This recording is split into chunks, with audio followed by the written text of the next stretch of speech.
Hey kids, you're listening to the internet's wettest podcast about video games, consoles, and pancakes. The SML Podcast. Prepare for the SML Podcast.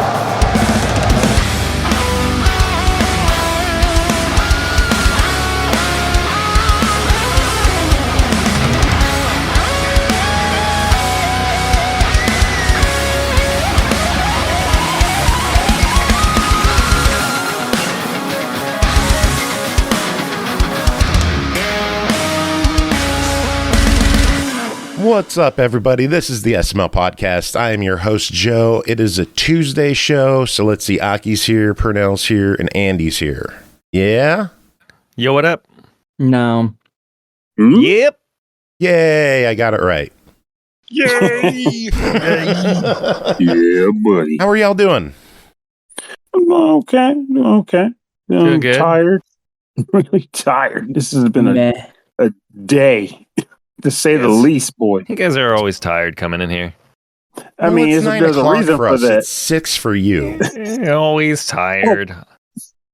Listen, Wait a minute, Sperry. it's earlier for you. That is very unfair. They're old. Leave them alone. Oh, okay, there we go. That's Wait a minute, you said you're tired too. What are you talking about? You're young. I didn't tired, say I you're was tired. I said I'm mad. There's a difference. That's even worse. Yeah, but I'm not Stop being tired. so mad. I Stop woke being up at like young and mad. 4.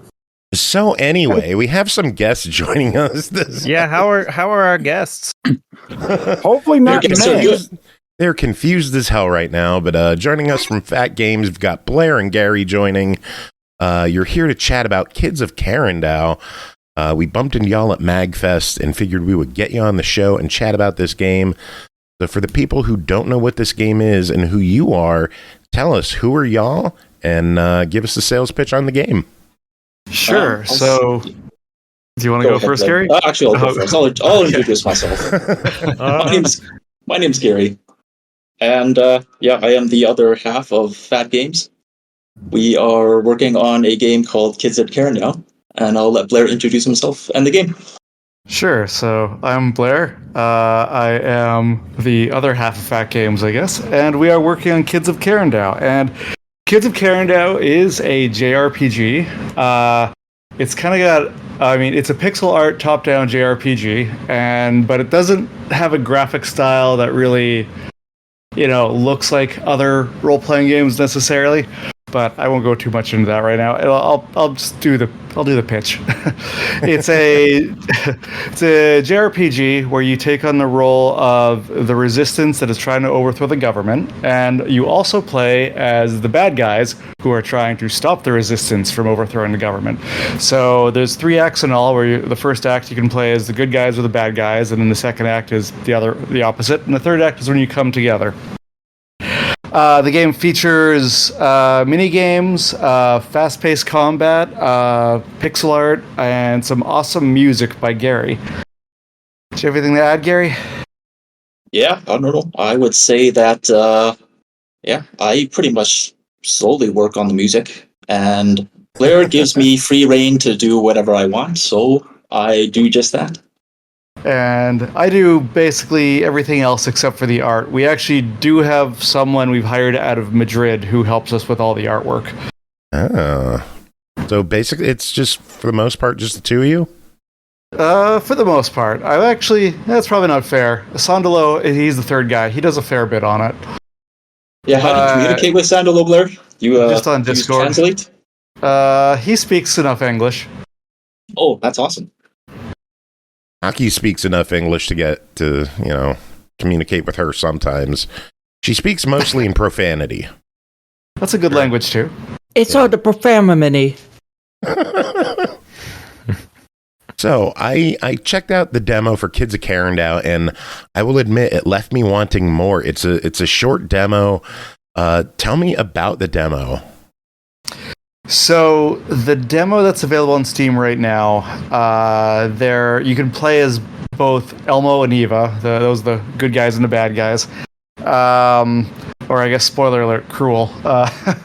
Whoops. Anyway, and so yeah, it's about each section's 30 minutes long, and you get to play the first section of each campaign. So in Elmo's campaign, you were busting out of Pandaka prison because he was thrown in there for reasons which you'll learn later. And in Cruel's campaign, you are playing in a simulation trying to kill a bunch of holographic resistance people because it's a training mission and you're having fun doing it.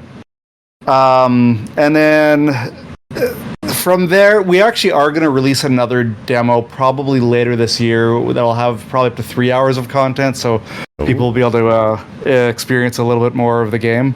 And that's to help us with the Steam algorithm too, because that'll promote the game more.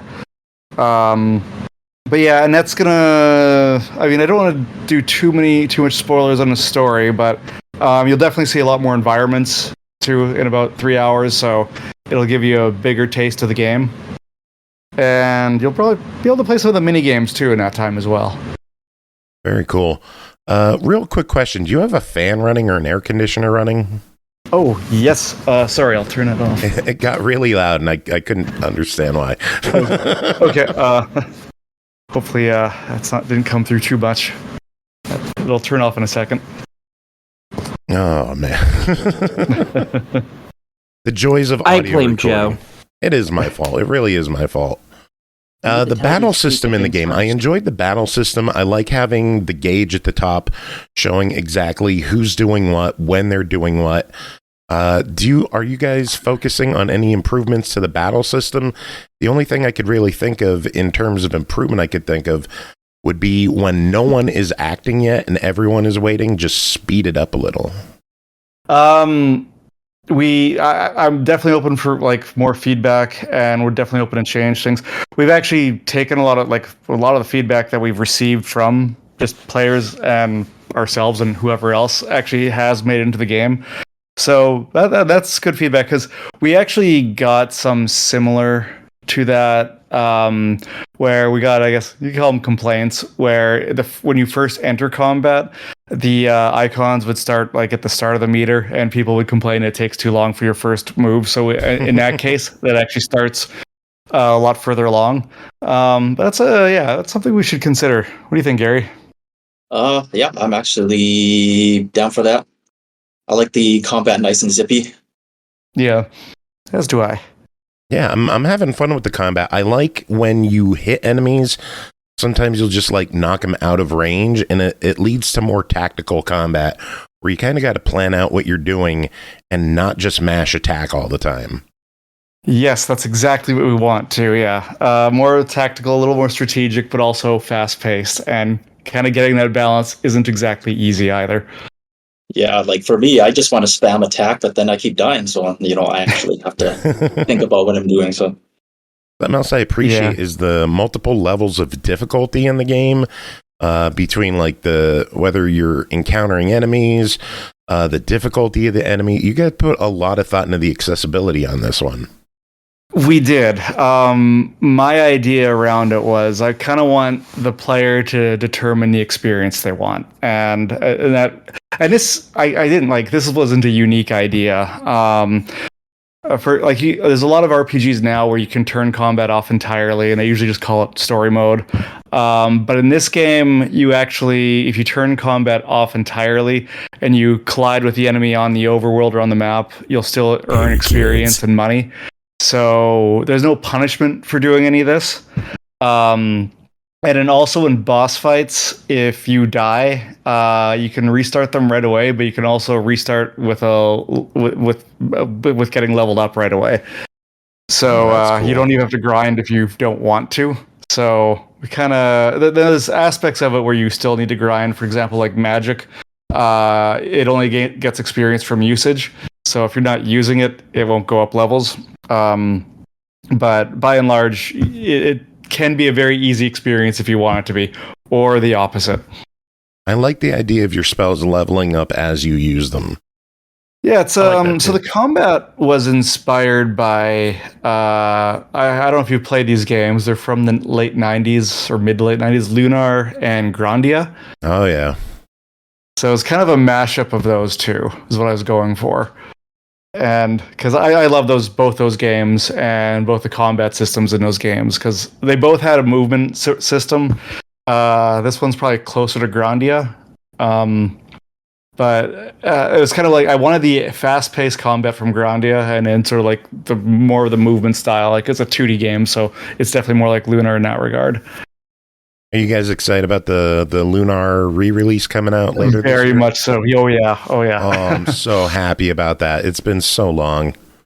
Yeah, I actually still have my Silver Star story complete for my PlayStation 1.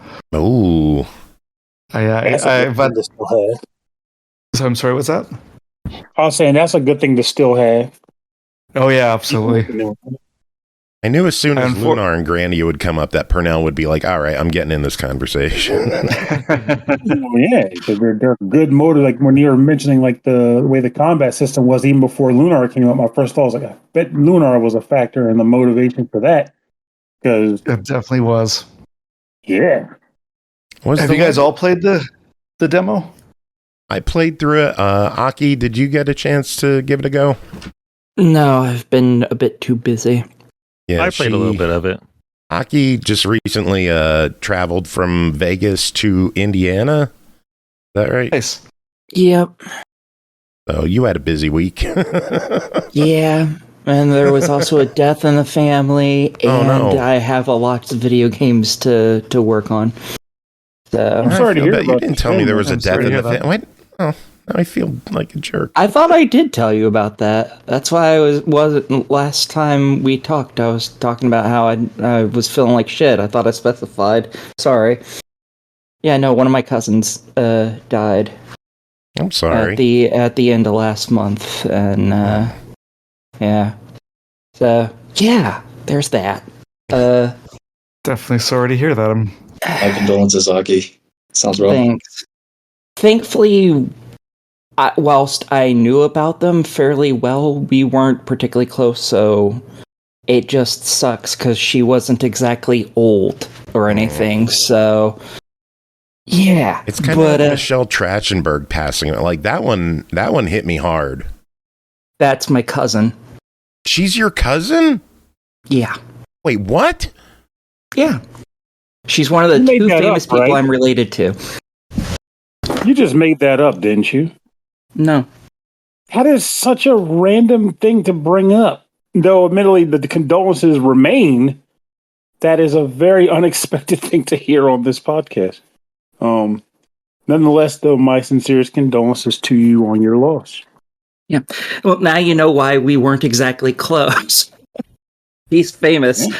Not super close to her. She wasn't like my mom's like brother's daughter or anything. She wasn't that close version of cousin. She's like second cousin or twice removed or whatever bullshit. Yeah. Close enough that my family had interacted a couple times, but not like family get-togethers or anything. Wow. Yeah, you definitely did not mention that you were related to her. Yeah, I didn't think I had brought that up in here, but... Wow, that is very... Random? Huh. Random. Extremely random. That is incredibly random. Well, now I know you didn't get a chance with the demo. Andy, you tried the demo. What did you think?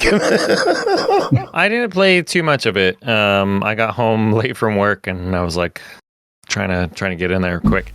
But I thought it was cool from what I played so far. I really liked the combat. I think that was like one of the top highlights to it. Since I didn't have a lot of time to explore it, I didn't really get to like get a full taste of it. But it seemed like you guys have seems like you guys are going in the right direction for sure. How long have you guys been working on it? 7 years. Oof. Oh wow. 2018 March. Yeah. I remember that was when Blair sent me this like cartoon drawing of Elmo. And since this game is actually based off a game we made in high school. This game's got a bit of a lengthy history. Some of the best times. You want to get into it, Gary? I'm curious to hear this story. We can talk about it a little bit. Okay, so Gary and I have been making games since, I don't know, since we were like 10 years old, right? Okay, well, 1993. Since 93 was probably when we first started. We made games in QBasic, so like for DOS basically. Wow. And we were a little bit more prolific back then, but the things we created were far less complex. So we started working on the original version of Kids of Karendow in I think 1998. And at the time there was 4 of us. There was myself and Gary, and then 2 others, my brother and this other friend of ours named Phil. And we each had our role. Gary still did the music back then. Phil and I were the programmers, and my brother was doing the graphics. And so things happened a lot faster back then, but of a way lower quality. So it was took 2 years to release that version. Now it wasn't like we ended up cutting it short. We decided we were going to split the game up into chapters. That game was full of kind of lowbrow 90s style humor that could probably get you canceled today. So, but it definitely. Yeah. I bet you they're downloading it right now. It's on the Internet Archive if you want it. It's the same name. But yeah, just don't cancel us if you're so inclined. But that game always kind of held a special place in our hearts. We kept making games up until the first couple of years of college, and then we stopped for 10 years. So we're aging ourselves. We're both in our 40s. Hey, I'm with you. And welcome then I hit 44 next Tuesday. I'm a week away from another year closer to the grave. Oh man, that's the wrong way to look at it. The 40s are a good decade. My birthday's a day after yours. I'm on my 19th? birthday's. Oh wait, no, sorry, I'm looking at the wrong thing. I'm on mine's in April. My bad. Get that Social Security and senior citizen discount. That's the real deal. Got a few more years for that, though. I can't wait for that 10% off. Damn right. Come on, damn discount. Right. IHOP ain't cheap. I want my discount pancakes. You guys are old and tired. That's what I'm getting from this. That's why it's past my bedtime. Old, tired, but with a love of pancakes. What's not to like? That's true. Very true. So this game started 40 years ago. 27 years ago now. Yeah, because 25 years is the anniversary. It's been 25 years since we released the first one. I love that it's a childhood project that you're continuing on and making a reality today. I love that. How many ideas have we had as kids that have just fallen by the wayside?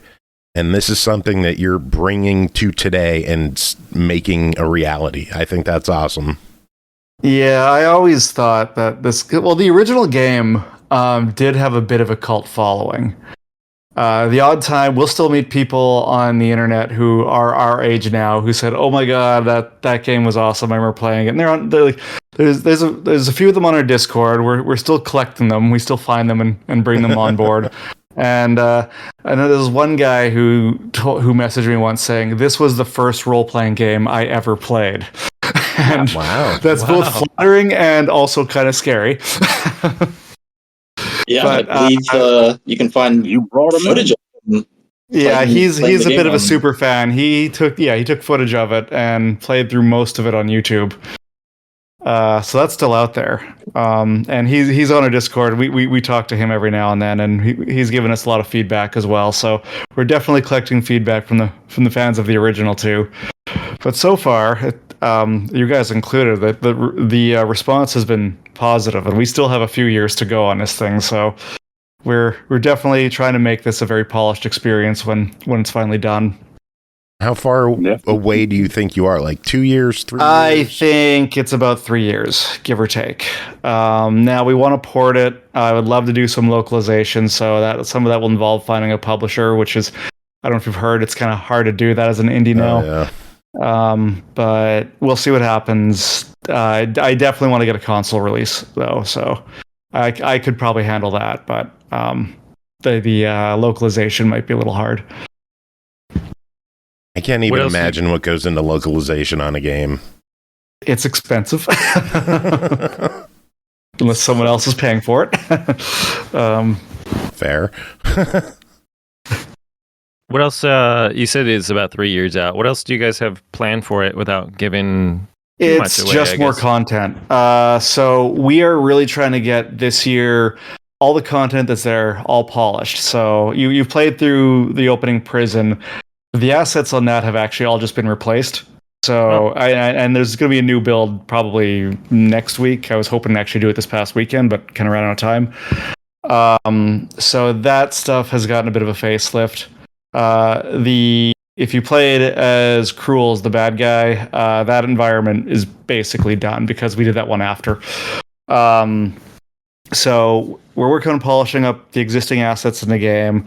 I'm writing there's going to be a side scroller shmup minigame where you fly around as a spaceship and blow shit up. Nice. So I want to get that done and create some polished content for that. A lot of the assets for it are actually done. I just have to code the thing. So sometimes that should actually be the faster part. I will also note there is a beer drinking minigame. Oh yeah, there's a beer drinking minigame in it as well. So I should have probably promoted that when I was talking about the minigame. So the minigames, there's a beer drinking one. And that one's kind of bizarre because you actually are literally going around the world and stealing people's sobriety tokens. So you're basically challenging them to a drinking contest to get their sobriety away. So and this is the Kids of Karendow, you said. Kids of Karendow. The grown-ass men of Karendow. Well, the characters are all in 20s. The Kids of Karendow means the next generation. Now, if you played the original, yeah, they were kids. They're all teenagers and kind of like shitheads, but we kind of aged them a bit more in this one. They're in their early 20s and stuff and kind of still feeling their way in the world.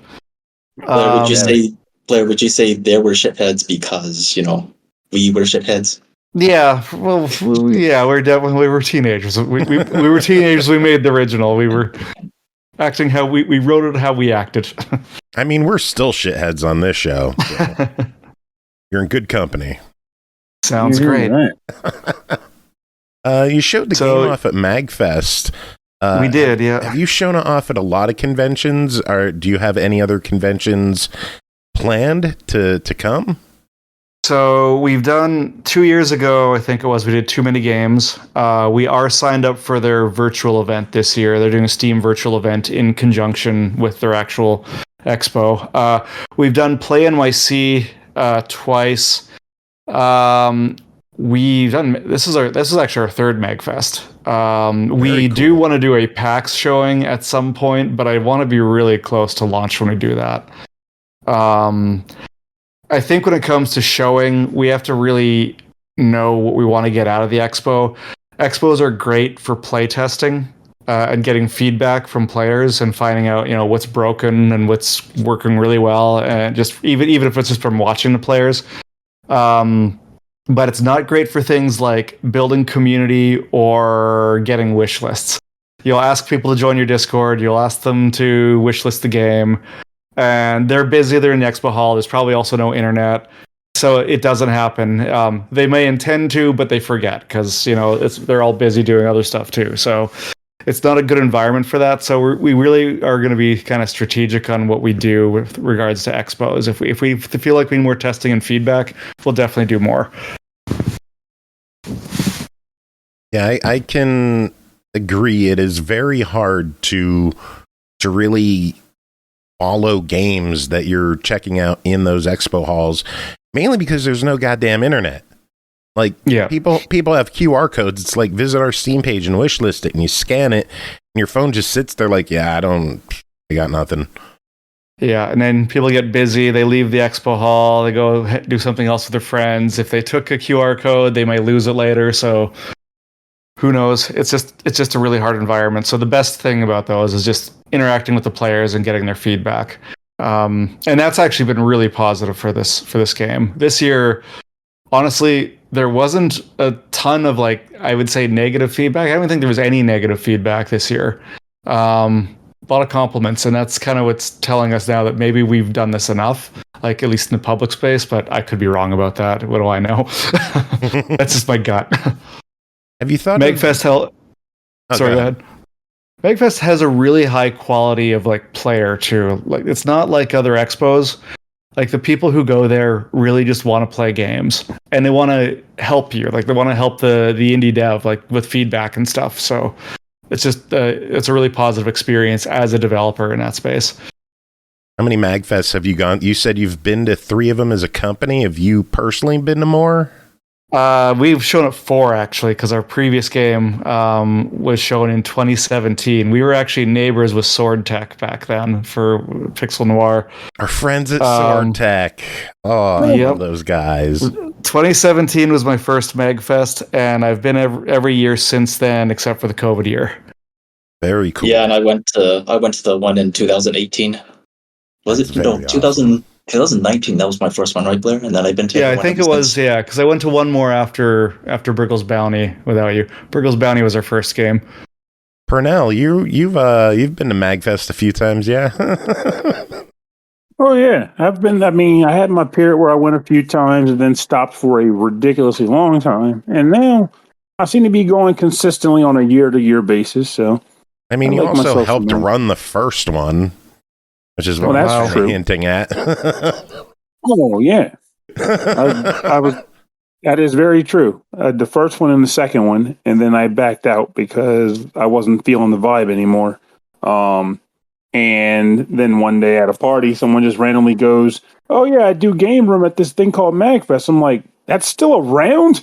What are you talking about? Like, it's huge. I was a part of the original thing, and then a lot of dialogue happened, and then a year or two after that, a year after that, they had their 8.5. And that was my first time going back to it.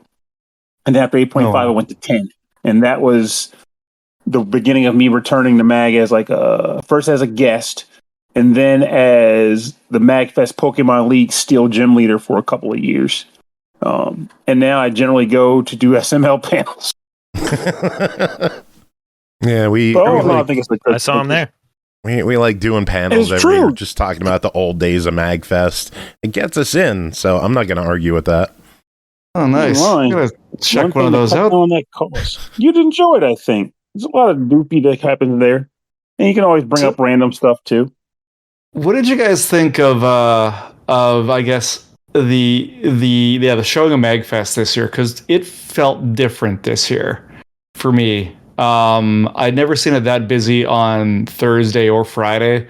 And even Wednesday when we showed up, the hotel, the Gaylord was already bumping. It feels like people were already partying. And I'd never seen that before. I was told that they found someone passed out Wednesday morning. Jesus. Morning. I heard that too. Wednesday morning. Dude, they had to show up on Tuesday, get fucked up enough to pass out, to be bright and early on Wednesday to welcome people in on day 0. How? But he just got really drunk people. And in the and they found him in the lobby or something. I think they said they found him in an elevator, passed out.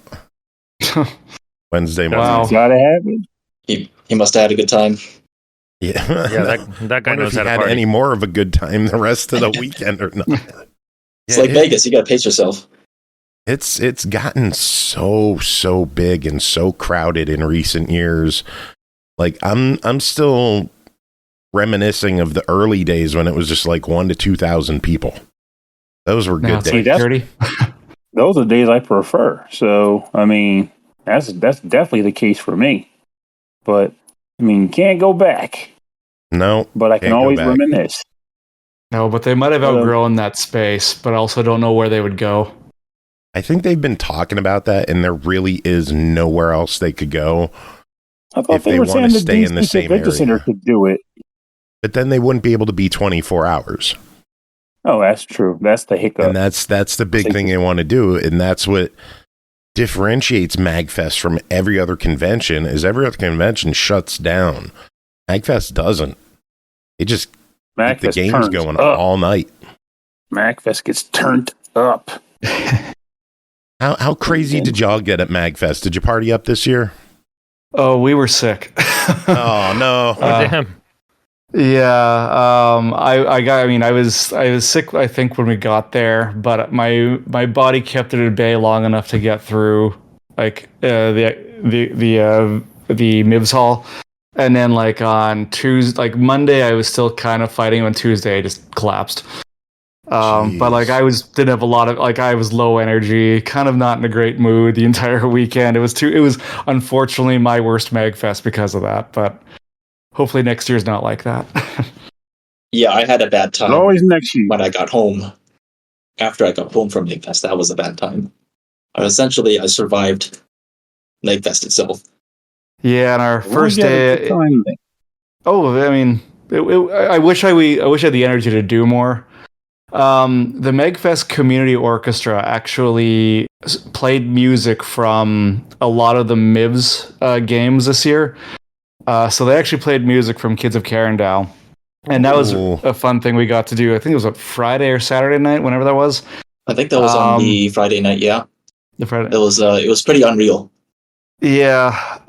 They want to do it again, but they want to prepare better because they didn't give themselves a lot of rehearsal time. So I think next year when they do it again, they're gonna do it like right after the judging happens for MIBS, so they'll have like several months to rehearse. Man, that's really cool. So that was a highlight of it. Yeah, it's pretty unreal to have somebody else play your song. Gary was crying. No, he wasn't. Oh, I wasn't crying. I'll hold it in for another time. You could try doing what Sword Tech did for the release of their game. They had one of their friends put together an arrangement album of their soundtrack with like 10 different covers from some friends of the game. That could be something fun to do. That'd be cool. Yeah, their music was all chiptune though. So like, I know they did this. I haven't listened to any of it though. I don't even have it downloaded anymore. I can't even remember who was on it. I know Danimal's on it, I think. See if I could look it up. I can ping Len, see where I can find it. Len's yeah, so we hung out with Len and Leo one night at MAGFest. We didn't hang out with Pernell. Pernell I think was there. I just don't know him as well. So do you want to tell the story, Gary? Oh no, you're not talking about the ice machine, are you? I'm talking about the ice machine, yeah. You go ahead and tell it. Oh, we gotta hear it. If it involves our friends, we gotta hear it. Okay, so it was actually after the MAGFest Community Orchestra played our music, because they played some, I think they did some of the Pixel Noir as well. So afterwards, we decided, maybe see if they want to grab a drink or whatever. And they said, oh, there's this party in this ice room on like the 7th floor. And it sounded kind of weird, but we're like, okay. So we went along with them. And first of all, apparently it was a very specific ice room. So we walked down like to one far end of the Gaylord and went to one ice room. It was empty. And it's literally, just the ice room where you get your ice for your hotel room.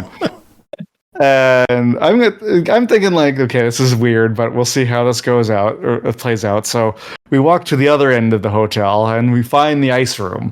And like the lights are dim. Someone's brought like some purple neon light in there. It's packed. You can't even like get in. Like I think Len and Leo get in, and Gary and I are like the back of the pack, and we just look at each other and we're like, "Let's go." So it just kind of seemed like someone was trying to recapture some random event from a previous MAGFest where they all gathered around this like ice room and then had a thing going on there. Yeah, people had drinks, but it was like, I don't know if I want to hang out on ice room. I think we just ended up going back to the hotel bar, didn't we, Blair? Yeah, we just went to the Belvedere. Yeah, it's probably the better move. Yeah, there used to be full-on elevator parties at the Hilton, the previous hotel before the Gaylord.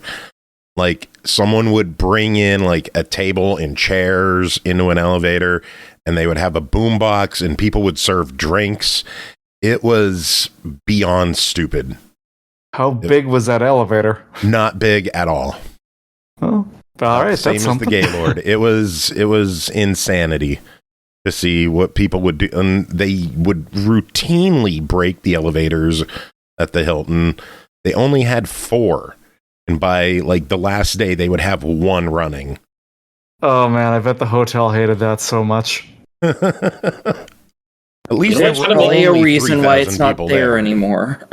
It kind of Yes. makes sense now why they would try to cram a bunch of people into the ice room. Yeah, it's just Yeah, try to relive an old memory. stuff. Never try to make sense of why people do things at MAGFest or a lot of other conventions for that matter. Somebody will just go, that looks stupid and unachievable. Let's prove them wrong.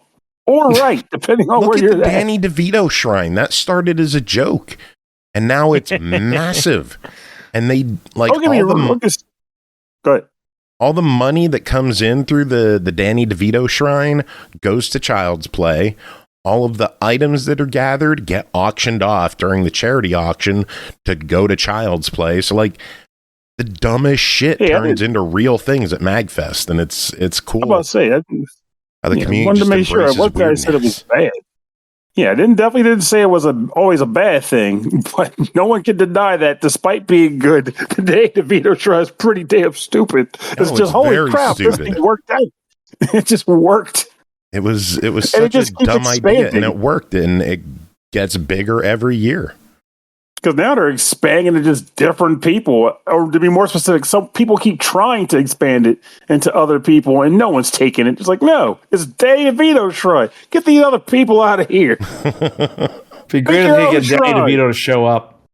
That The would fact be that he has it amazing kind if of they could bores ever me. do that. I feel like it He's would be getting a thing he would just do once. I hope they could figure it out before he passes, because I'm sure he doesn't have like 40 years left in him or anything. Then again, you Yeah, never but know.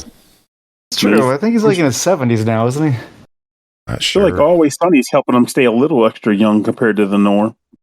Because that is to be on that show, man. Whew. Yeah, you have to be a young at heart at the least. He was born in 44. Oh, he's 80. Wow. Holy crap, he's 80. Never He's mind. 80. Wow. I didn't know he was that old. Wow. Yeah, he doesn't look it, actually. But he's kicking ass, and that's all that matters to me. Yeah, he is. He seems more Is he active still in- today than he was Is he when I still was in younger. stuff these days? Yeah, he does Tons of Always Sunny. commercials. He's buying. He's Okay. got to buy Magnum condoms for his Monster Dong. Nice. Dr. Mantis Toboggan. I haven't seen that. Yeah. Yeah, so watch- Always Sunny, if you've never watched it and you're okay with like bad dark humor sometimes or just like crude humor, it's a fantastic show. If you're not okay with those things, I would not advise you watch it. We're into it. Pretty I good. would- show. If you're figure gonna out where watch I it, could watch get it. really high first, then it's much better. That is totally a pothead's show, 100%. It is. Speaking of high, we got really high the other night and watched Twins. That was pretty good. Nice. That's got Danny DeVito in it too. Just throwing. I it out haven't there. seen Twins in No, no, a Arnold very, very long Schwarzenegger? time. Solid. Most Solid movie. people haven't. Most people have never even seen it. I don't know about that. That I've would be never seen it. insanity. Oh, I mean, it's from 88. And in these days, not many people have probably seen it. There's a lot younger people today than there were in 88. If anything, I'm surprised such a young bloke as Aki has seen it. Yeah. Yeah, it was made before I was born, but Yeah, so how have you seen it? because I have grandparents, and Whippersnapper. yeah, so I've watched a lot of old stuff. So yeah, it's just like my musical taste. I like a lot of music from the '60s. May I ask how old you are, Aki? I am in my mid-30s. Oh, okay. Well, it's not like you're like a teenager in your 20s or something. I might as well be. To be honest, at that point, the way she's been talking this whole episode, I was expecting to say I'm 23. Damn it. Oh, if only. I miss those days. Oh, and CJ was on the show. He was a youngin'. Anything, I'm trying to fight the aging curve every damn day, and it ain't easy. Oof. I'm pretty young. I don't look it, but I'm there. How old How are old are you? you? I'm 35. I can't say bracket as Aki. You guys are both in that spectrum of young but approaching. What Yeah, month? I got What this month big were you born? April, so I'm almost 36. all meat. Okay. Rocky's doing I got math this in big her old head real beard though, quick. so I don't need to. I'm a month younger. I'm good. Wow, old man Sperry. nice.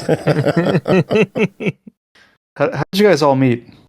Internet. Let's see. I met Pernell through MAGFest. Aki, how did you find us on the show? Were you just a random listener who just stumbled upon us? Yeah, I just randomly stumbled upon the show, and after watching it like 3 or 4 times, I got invited to do a review. And can't fucking get rid of her. Nope. I've been Still here trying. since episode 330. 1986. I think Andy, how did we meet? I don't even remember how I met you, and you're the most recent. Like my we were memory's shot. I don't remember how I meet anyone anymore. we were in Bree's stream, and I remember you guys talking about games, and you dropped the line like, "Oh, I got so many games that I have to play." And I was like, "Hey, man," I think I sent you a private message. And I was like, "Hey, if you got so many games to play, like you could throw some over to me. I'll play some." And then you were like, "Oh, well, I do this podcast, so here's a game. You can review it. Send it in next Tuesday." And I was like, "Oh shit, okay." And now you're here. And the rest is history. Now I'm Yeah. trying to leave. Yeah, you made a post on what used to be Twitter after we met. Because my first review, I handed you like a 3-page paper. Jeez. You wrote it? That it was a while before I actually came on and started speaking. I exclusively wrote for a couple years at least. Oh man, I wouldn't even have the energy to do writing reviews. I've done that for a website before. I My was reviews writing always reviews took longer. beforehand already. So Yeah, I felt like that was kind of that was like the intro period for me too. It was like I wrote probably the first like 15 reviews or something I did for the show. Yeah. I rambled every review I ever did because I'm like, I ain't got time to write, but I can spew words like nobody's business. Let's go. Yeah, dude, you got it. Yeah, why prepare? Like, I'm too lazy to prepare stuff. Whoa. If anything, I used to prepare. I just hit write I don't. reviews. Nope. I still Now write. I'm just shoot from the hip. I hit Pew, pew. record, and whatever happens, happens. It's all a miracle at this point. Jesus, take the wheel. That's how it is with this show. it's a hope and a prayer, yo. When Kids of Karendow is done, we'd love to have you guys review it. Absolutely. Okay. Definitely, that'd be great. Absolutely. If we're still going by then, hopefully I won't be. But we In might another still. 10 years. Goddamn. I mean, I like to joke around that Kunal from Sword Tech was on like episode 2 or 3, something like that, and he announced Pixel Noir. And then On episode 2? Yes. Oh my god. Yes. Our show has gone on as long as he's been developing that game. That's why we He's were over 10 so years excited already. when it finally released. I'm pretty sure I reviewed that. Yeah, the Steam version, That because is- that finally came out last year. That is so crazy. Yeah. Did you, Kunal did you did our first intersperse theme some song, clips from too. the? Like, did you intersperse any clips from that episode when you did the episode review? Like, this is how it sounded when you originally No. talked about it, and then Yeah, like you had these I'm not going prepubescent back voices. and Hi, re-listening guys. to that. Oh my god, the quality in those early episodes was so bad. Sorry, I sound like this. This puberty thing's a bitch. No, like the early days, we had a digital voice recorder that we just hit record and set on the table and talked. Damn. Quality. I don't think it was terrible. It wasn't great, but it wasn't terrible. Oh, the first few was awful. We've had a few spotty shows through the years with bad recordings, but I think we're a lot better than we used to be, quality wise at least. Yeah, I'm I have one a of the real worst. microphone now. Yay. Yeah, and I'm on probably the worst quality on this entire thing is me. And I Good accept times. that with pride. So what does the future hold for Kids of Karendow? Future. Hopefully it don't. Well, adulthood. When we hopefully, so the goal, and this is not any sort of announcement or anything, but I really want to have it done probably by 2028. Everything in terms of like a project plan and calendar is tracking that way, but it doesn't really include, as I said, things like porting and maybe localization. So that stuff might come after. I just want as many people to play this game as possible. I think I'm biased, but I think it's a really good game. I've seen a lot of really good indie RPGs come out in the last few years, like Sea of Stars, Chained Echoes, and there's a few more coming now. Like you guys probably saw like Kingdoms of the Dump at MAGFest. Yeah, that one looks really good. I don't know if you guys had a chance to play it. There's a ton of other Geomythica is about to launch next month. That was also at MAGFest. So there's a ton of really. It's a like 8-bit style action RPG ish. I guess I guess that's probably a good way to describe it. But anyway, like there's a lot of really good games that are being developed in this space, and I kind of think that Kids of Karendow is really good, and I would like to have a lot of people play it and it to have a large audience. So that's my goal with it. It's my art, it's my baby, so I want it to do well. How about you, Gary? Yeah, I would say this year, we talked about it. We were going to focus on, polish and try to, do what we can to market this thing so that we do reach that audience. Are you looking into doing a Kickstarter or anything like that? Not currently planned. I know for a good way of getting wish lists and community, it's useful, but I don't know if the money, we don't really need the money side of it, but that might actually make it easier because then we could have our goal level lower. I haven't ruled it out, but I'm not planning it right now. I heard something really good the other day about Kickstarter too, and it was especially for indie developers. You set your goal really low, and that way you can kind of be like, like $5,000 or something. And then you'd be like, oh, we had our game backed on Kickstarter within 24 hours, and that's just like free publicity that they'll throw out there for you too. So I don't know, something to think about in the future too. Good to know. Yeah, the marketing side of it is, if I'm entirely honest, an area that we're probably struggling a little bit. But we still have time. We're not about to launch tomorrow, but we're also starting to shift our focus to it now. So we'll listen to any and all ideas. Yeah. Very cool. Somehow.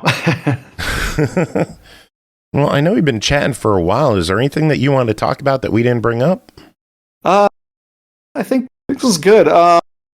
Do you guys link to, when you post this to YouTube, right? Yes. Do you guys link to the games that you feature, or? Yeah, we include links to the web page, or if you prefer a Steam page, we could put that on there. But yeah, in our show notes, we always have links to everything. Okay, yeah, I'll send you this Steam link, because less clicks to get people to wishlist it, the better.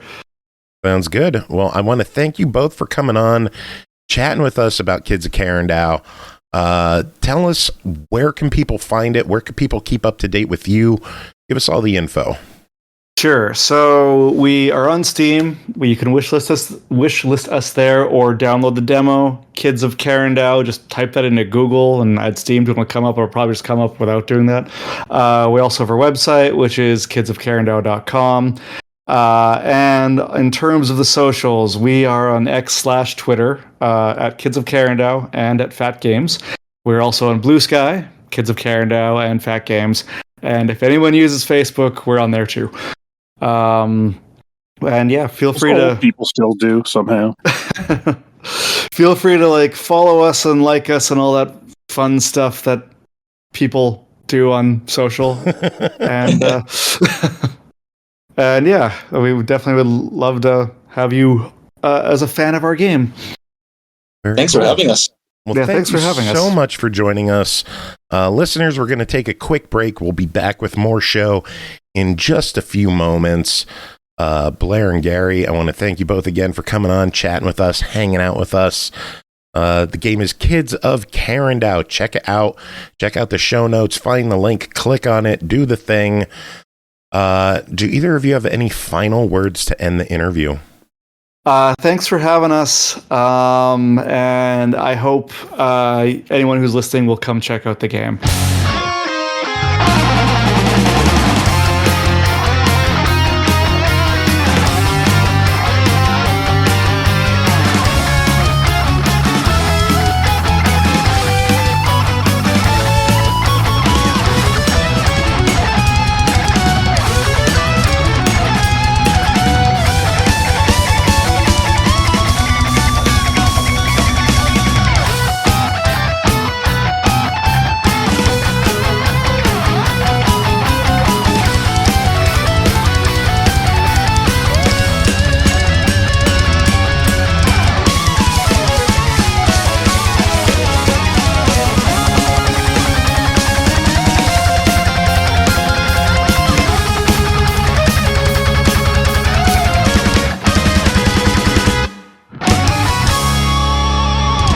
Welcome back, everyone. Thanks for sticking around. Another huge thanks to the Phat Games crew for coming on, chatting with us, hanging out with us.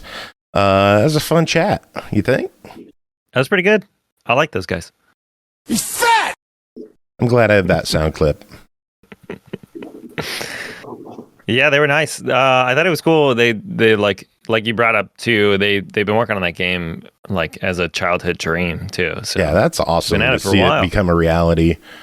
So, but we got some games we got to review. There's a handful of games we got to talk about tonight. First up, we got a big one. You ready for this, Andy? Yeah. All right, let's talk. First game to review tonight, Monster Hunter Wilds. Code provided to us by Capcom for the purpose of this coverage. Developed and published by Capcom, released February 28th, Series X and S, PS5, and PC for $69.99. The unbridled force of nature runs wild and relentless, with environments transforming drastically from one moment to the next. This is a story of monsters and humans and their struggles to live in harmony in a world of duality. Andy, tell us about your time with Monster Hunter Wilds. Well, Joe, so a couple months back I covered Monster Hunter Wilds beta, and I was absolutely hooked. I think I gave it 12 out of 10 or so. But that was also my first experience with the Monster Hunter series, and so I mean, even though the beta kind of teased a couple of monsters, and items and things like that, it really, I remember talking in the interview, it felt like it was pretty complete on its own, but honestly, that was nothing compared to the full game that I'm about to tell you about. Monster Hunter Wilds, kicks things off pretty quickly from the start. Opening cutscenes brings in a few of the main characters, including Alma, Gemma. Ooh, let's never forget Gemma. Other hunters that are in the guild as well too, and Nata, who will all follow you on your journey and set the tone for the main story. Nata, who is a young boy forced from his home due to a monster attack by the legendary White Wraith, and is part of the tribe known as the Keepers, is found unconscious during his journey out west, far beyond the wasteland, in an attempt to find someone to help him reunite him with his family and tribe. This is where the player and the rest of the party comes into play. You're ordered by the Hunters Guild to journey to the far wastelands, to areas thought uninhabited, in order to reunite this lost child with his tribe. You'll design your own character. Aki, I know how much you like designing characters. I've seen some really good ones too. I've seen actually everything from handsome Squidward, which is incredible. Someone always makes one. Someone always makes a handsome dude. I was blown away by the accuracy and some very, very accurate manga characters. I saw Griffith from Berserk, if you guys are familiar with that one too, just recently. Interesting. Yeah, but I went for a pretty simple pre-made setup myself. I just kind of find something that looks similar to me. A guy with a beard, deep voice. The very rugged, handsome look, definitely a look in the mirror, as I'm playing. Anyway, you will also design a small Palico companion too, which is a cute little kitty muffins that helps you randomly in battles by setting traps, attacking, or also healing the player. Very useful. The player character is part of the Hunters Guild, which is tasked with, as you guessed it, hunting monsters, along with gathering information on new species as well. The gathering information job falls mostly to Alma, who is a young woman who follows you around, gives you quests, and gives the okay on hunting monsters. She's basically your keeper. You also have a few other members of the Hunters Guild you frequently interact with to supply you with goods or to help you fight if needed. Of course, we can't forget everyone's favorite, all grown up Lady Blacksmith Gemma, and who will craft new weapons and armor sets from your carved monster parts. She'll even suggest weapons and armor sets based on your current inventory and game pacing as well, too, which was very useful. This ragtag band of monster hunting experts travel out to a new uncharted land full of surprises in hopes of returning Nata home and discovering the ancient tribe of keepers. The action takes place immediately with a death-defying leap from your character who jumps onto a secret. Think basically like a bird, like Velociraptor. I mean, I guess they are birds, dinosaurs, but like a more feathery Velociraptor. He does it to save, or she, depending on what character you make, to save a young girl fleeing from tremor-type monsters called Balaharas. You're basically Kevin Bacon at this point. The interaction takes you through an action tutorial on how to ride the secret, which you'll do a lot in this game, and also how to use your hookshot item called a slinger, which can be used to grab items while mounted and can also trigger natural traps in the landscape. You save the girl, save the day, reunite this new character with her friends and tribe of the Sand People, scoring a sweet secret mount in the process. I named mine Victoria. Let me know if you get that joke. Joe? Victoria secret. God damn it. Not to say that I get it, but I got it. You like it, and you got it. You'll interact. You'll interact with this and many other tribes across the new lands and the wilds. From the Sand People to the in the Windward Plains, the cat creature type critters in the Scarlet Forest called Woodwoods. Those guys are probably my favorite. The village of Azuz down in the Oil Well Basin and the frozen ice shard cliffs. Each new area is incredibly crafted, full of life, and also complete with new monsters and variations to hunt that are specific to the area. I feel like I don't need to talk too much about the game's visual graphics because they are absolutely stunning. I've seen it on Steam and on Xbox. I don't know how it is on PlayStation. I'm sure it's phenomenal.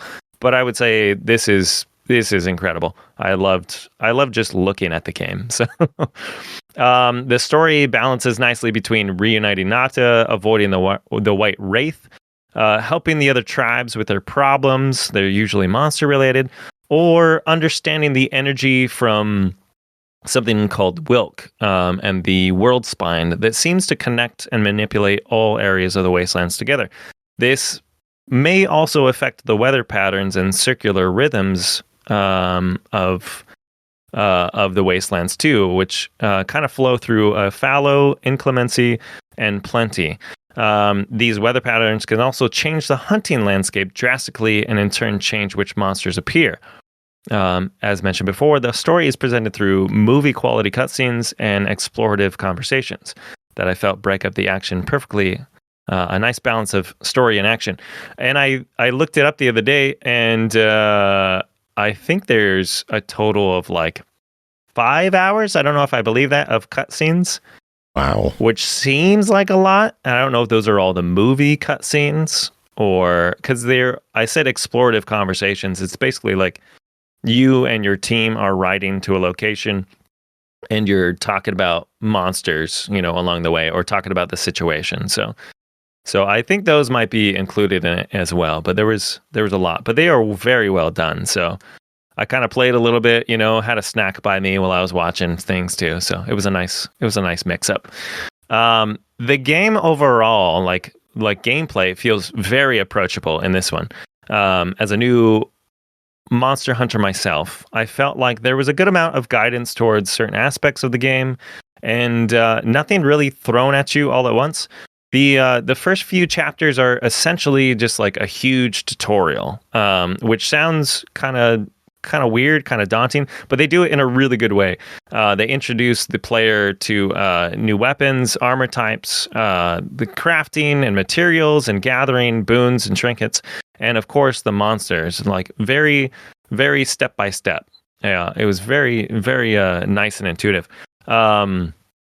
New monsters are introduced in each new zone, along with suggestions on how to fight them, and not anything in like a very hand-holding way. It was just kind of like telling you, this is this, and this is what you should do. For example, multiple monster types show up in the same area. What do? Oh, you just throw a dung bomb at them, and they all scatter, and you follow them when you want. Easy as that. Or a new type of enemy was actually introduced into the series. First time they've had a monster that has tentacles, apparently, or like an octopus type monster. And this monster has fire tentacles too. It's literally referred to as the Black Flame. Too easy. Just cut off the tentacles, but not honestly as simple as that. I think I died to that monster most out of any other one too. Probably like 3 or 4 times too. But it's a quick, easy revive and back in the action. Monster encounters also range in overall experience. Some are as simple as smash it till it drops, for smaller monsters. Some require you to take out the legs, wings, or horns. Keep it from setting off some crazy attack. Monsters at a certain point will flee as well too if they feel like they're losing the battle, or they just need to get somewhere else. They also kind of have moods too, so randomly your palico will yell out, oh, he's looking angry, or something, and he's like a little more aggressive. He attacks a little bit faster, and hits harder. So you got to kind of watch out for that. Watch out for enemy movements, stuff like that. Dealing damage to a certain area of a monster will open up wounds, which is really nice and can be locked onto in order to deal massive damage to the monster. It's really all about learning how and when to attack, defend, and when to kind of pull back, drink a health potion, and resharpen your sword. Each weapon in the game has its own unique. There we go. Play style and range and difficulty to master. I mained the bow, which was a very easy weapon to jump into, along with the sword and shield, because you get 2 weapons, so you get a secondary. And those are easily switched on the fly. Your secret holds it, and you just jump on, switch it, and jump off. But I was very interested in some of the other weapons too. There's like a hammer, there's an insect glaive, there's a heavy bow gun. There's 14 different options, all available in their base form, and you can try them out at any time. And you can upgrade them all using monster parts if you want. There's even a training grounds to try out new weapons against some barrels that may or may not have given you the stink eye earlier, but if you're not so sure that weapon's for you, they give you plenty of opportunities to kind of like explore those types. We want to set you up well. So, and then armor sets also have their own kind of set of strengths. And I didn't want to say the U word again, but set of strengths and weaknesses as well. And they come in complete forms too. They come in 2 different versions, so you can kind of they don't necessarily label it as a male and female version, but just kind of a more masculine and more feminine version, I guess. But you can design, you can wear either one, based on your character, whatever you want to do. I think my character, before I just upgraded, had like a really nice skirt and some cool Dashaguma jacket or something like that. Anyway, and a nice big hat, dude. That was cool too. But if you have the full set of whatever armor, you get some special effects when equipped. And not to make this review incredibly long, but there's honestly so much to talk about in this game. I can't cover everything. But I can tell you the game dishes out little bites for the new player, you know. Someone like me, that was awesome. I'm brand new to the series, so it was amazing. For the seasoned Monster Hunter, they're probably skipping through some of the cutscenes for now, trying to make it to that end game content, which features a lot more intense missions, harder monsters, better gear, loot drops, and definitely comes with more powerful weapon and armor crafting too. Honestly, the game felt very much like Capcom was really trying to target like the new audience and make things very approachable. It utilizes the success from the other games and presents it in a nice, clean, story-driven package. And of course, they're coming out with plenty of upgrades, patches, new difficulty settings, new monsters, which also means new armor and weapons. And then before I end it, let's not forget about the online play too. So you can actually play this game solo. You can play it with friends online in an easy, like this was so nice with an easy like jump in, jump out feature. So you can basically allow friends to play their story mode, and then when they get to a boss, or a monster, you can jump back in and join them for the monster fight. So you can like do your own missions, gather resources, explore the wastelands, and then you'll get a little ping like, hey, I'm about to fight this crazy whale beast. And so you'll jump over into their game and you'll fight the monster, and then you leave right after, which is awesome. Yeah, you can also join a server, head out, and just like explore on your own. Some people will randomly join you. You can send out an SOS flare if things start getting a little too hairy, and people will look for those SOS flares and come help you. Fight a big monster like a Ray Dow, which is a huge dragon beast. There's some big monsters in this game too. there's a range in size too. You fight some that are about your size, like probably like a silverback gorilla size, I would say, and then there's some that are.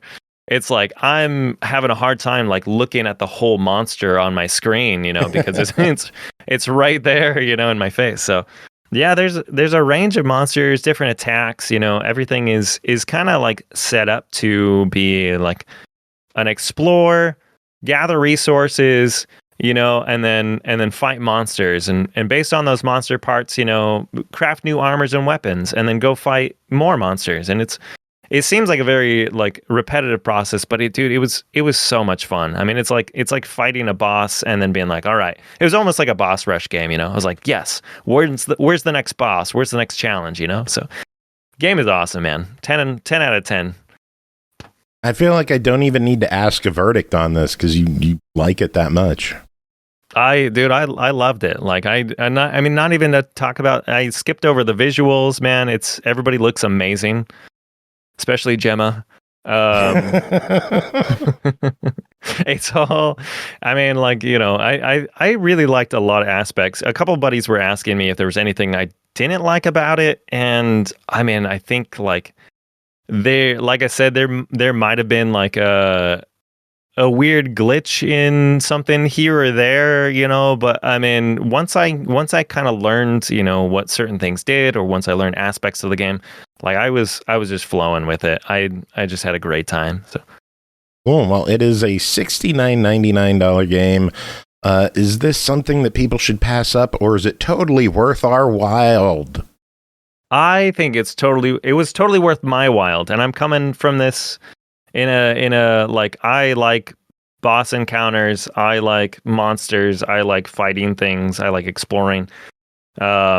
If you're more into turn-based mechanics, pick up Monster. What is it? Monster Hunter Adventure. There's another one where it's like turn-based, I think. But I would say, yeah, but in that one you don't get Gemma. That's the don't then forget Monster about that Hunter one. Stories?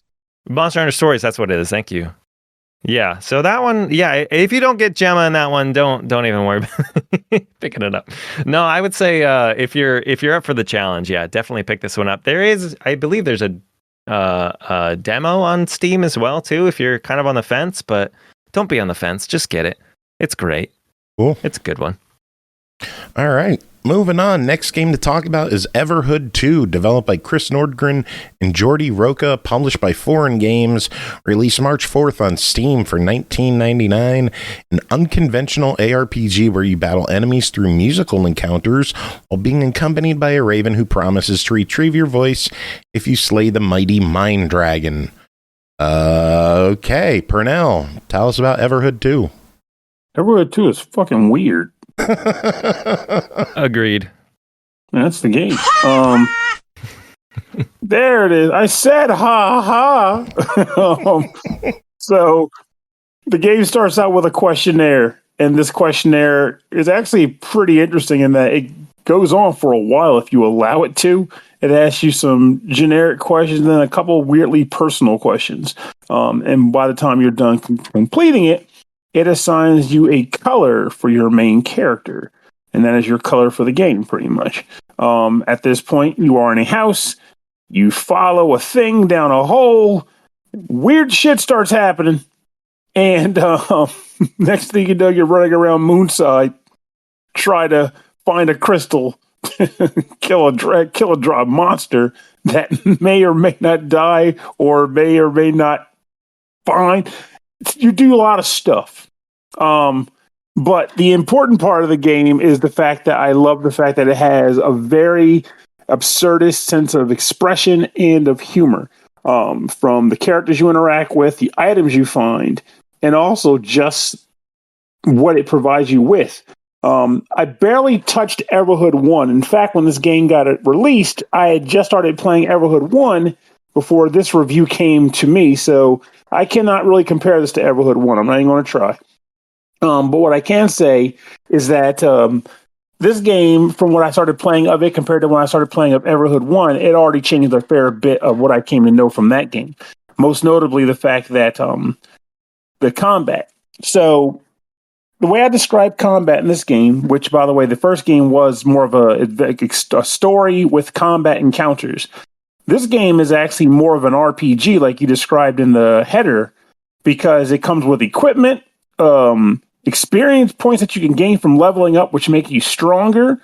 And there's an actual series of series of encounters you can engage with to fight monsters on the board. Whereas the other game, they were generally bit by story bit encounters. But when you do get into a combat, what happens is the game takes on a thing that I best describe as Guitar Hero, but you're dodging the notes. So you're not actually pressing all the buttons when the notes come down. You're trying to avoid them as best as possible. Monsters will come out onto the screen. Sometimes there'll be more than one. Music will start to play, and the music will correspond with the attack pattern that's coming down the screen.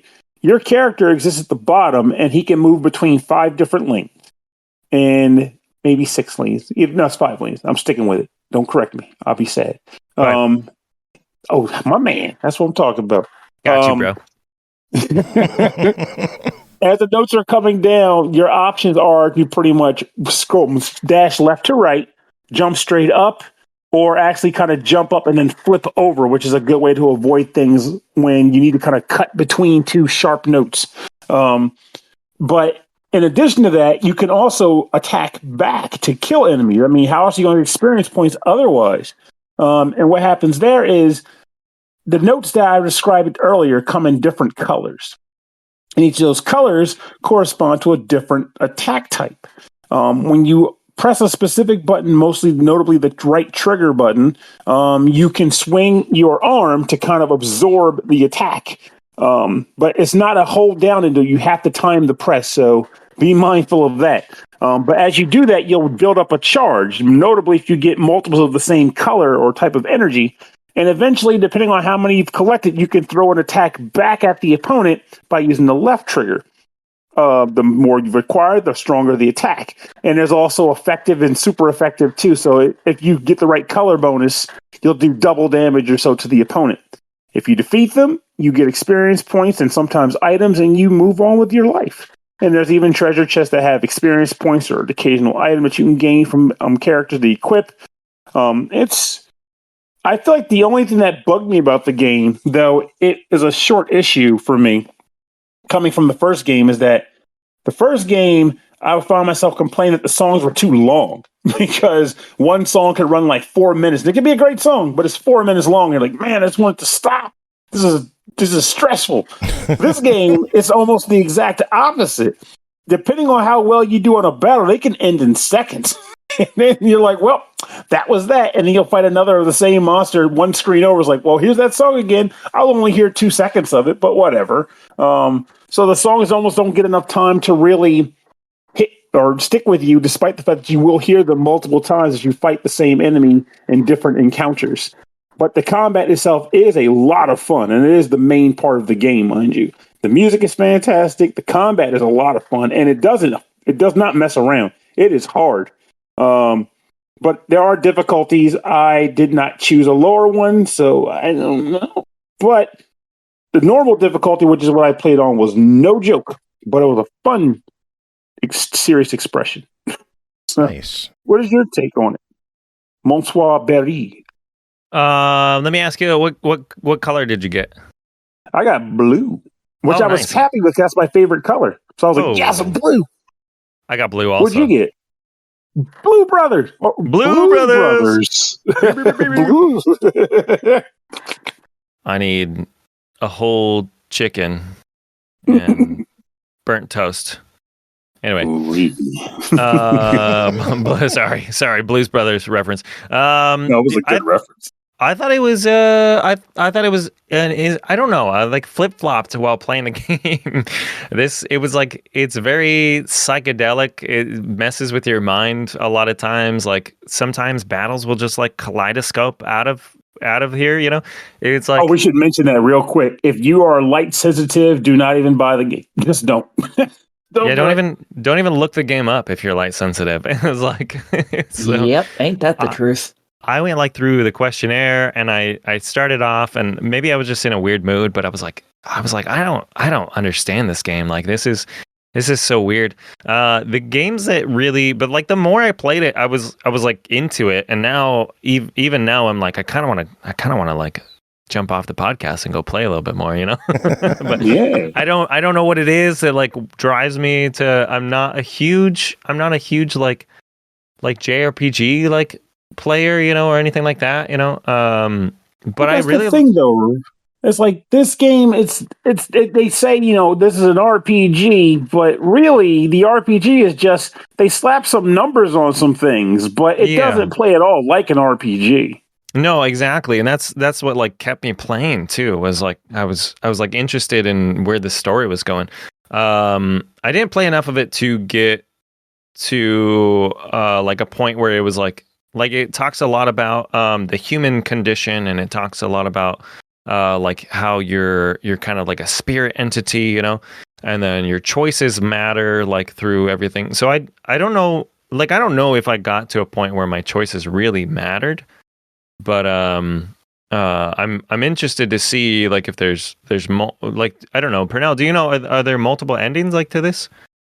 I feel like I could not tell you. I wouldn't play through a game more than once to find out either way. So okay, yeah. I mean, like, so the games that really came to mind while playing this were Secret of Evermore, Guitar Hero, and Undertale. And I just recently played Undertale too, and so I was very much getting the same kind of like comedic vibes, like kind of there's like a very odd mix of like crude art style and then like some characters like very well like overly done, you know, which kind of threw me off a little bit as well. It keeps you guessing, honestly, you know. The music was awesome, but yeah, I kind of had the same thing too, where I was like I kind of want to hear more of the song, you know, or I'm not hearing enough of this one, you know. Yeah, it's an interesting one too. I'm still like confused whether I like it or not. I'm leaning towards I do, but I don't know why. You got to give it one thing though. It's another one of those games where I feel like it can be counted as gloriously unique in an era where unique is very rare.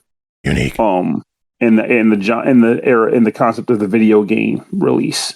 Well, I would say I can't think of a game I played like this.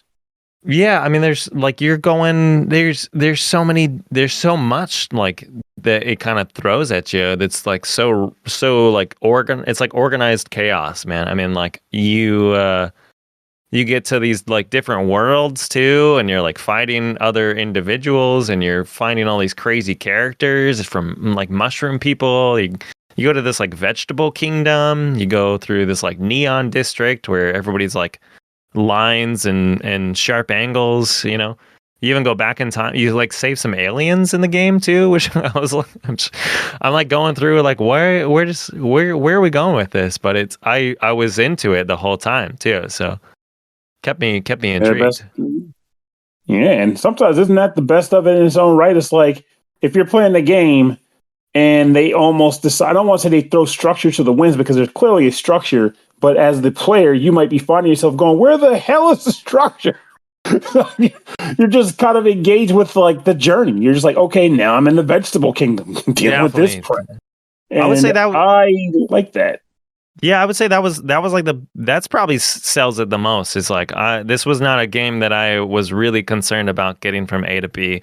This was like, okay, what does this character want? This thing? Okay, let's go figure this out, you know. Very much on the journey. Glorious journey. Yeah, I want to hop back in that journey. All right, well, let's talk price on it. It's a $20 journey. Is it worth taking? I'm going to say it is 100%. Well, it's $17.99 on Steam right now, so pick it up quick. Offer ends March 18th, my birthday, so you got a week to save $2. Yeah. Do you want this for your birthday? Are you light sensitive? I'm not light sensitive. I don't like. I'm looking at the screenshots for it, and it looks really trippy and really. It is trippy. Unique. Well, that's extremely trippy. Yeah, the kaleidoscope levels or like the kaleidoscope battles really got me. It's like, what is happening? The Steam page does say that the light flashes can be toggled in accessibility features. So that's nice. a blessing right there. That is a good thing. Ooh. All right. More you know. Well, next game. Options. Andy, you sticking around for the rest of the show, or are you going to head out and play more Everhood? I can stick it around if you guys want me to. Cool. Yeah, we love having you here. Give my 2 cents on things. Yay. All right, next game, Vanguard Exile. That was better than Jacob. All right, next game, Vanguard Exiles, developed and published by the T Division, released March 11th on Steam Early Access for $14.99. Vanguard Exiles is a new style of auto battler designed by legendary game designer Richard Garfield, where each player pits their squad against their opponent in an ever-changing environment. Pernell, what is Vanguard Exiles? Well, the first thing I'll say before anything is like if you're the sort of maybe hearing that and going, who the hell is Richard Garfield? Well, 2 games that I can mention that might stick out to you more so than others would be Magic the Gathering and King of Tokyo. He created those 2 games. Now, with that out of the way, let's talk about the actual game I'm talking about today, Vanguard Exiles. So, fun fact, I've actually never played an auto battler before, as I've been curious about them, games like backpack battles and stuff, but I've never played one. So this was a first for me.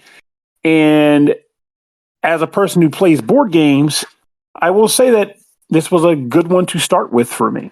The idea behind this game is that you are controlling an army trying to take over focal points from an opposing army. And the army that you have uses a feature that's, funny enough, is kind of similar to something that Richard Garfield did in another game he has called Keyforge, where the game has 3 factions in it, and each of those factions has its own types of units that will be attributed to it. However, you don't actually choose your actual faction or the units you're going to play with, so to speak. Instead, what the game does is it will kind of shuffle the 3 factions between different combinations of 2. And the game will load up a number of those factions and say, choose one of these. It gives them a really weird generated name, and it will show you the 2 emblems represented in there. I believe it may be the first icon is the primary faction, and the second icon is the secondary faction, but I could be wrong.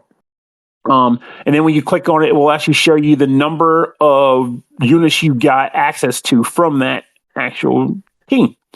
There's a type called unlimited, and unlimiteds are just like that. There's no limit to how many you can have as long as you get them within the parameters of the game. And then there's a couple others where like they're more rare, where there's a certain number of them you have available when you can access them. So once you're out of acquiring more. You can't get additional ones. So the actual flow of the game, once you've chosen your team, and by that matter, if you're playing against the computer, you choose your computer's team, or you can even just have, like you play versus like hot seat or possibly online, where the opponent chooses a team. But at that point, the game will load up a default like army for you to start the game with, and it will show you a series of nodes that are on the map. Each of these nodes has a number associated with it, referring to victory points, and sometimes they will also have conditions associated with them. I'll talk about conditions shortly.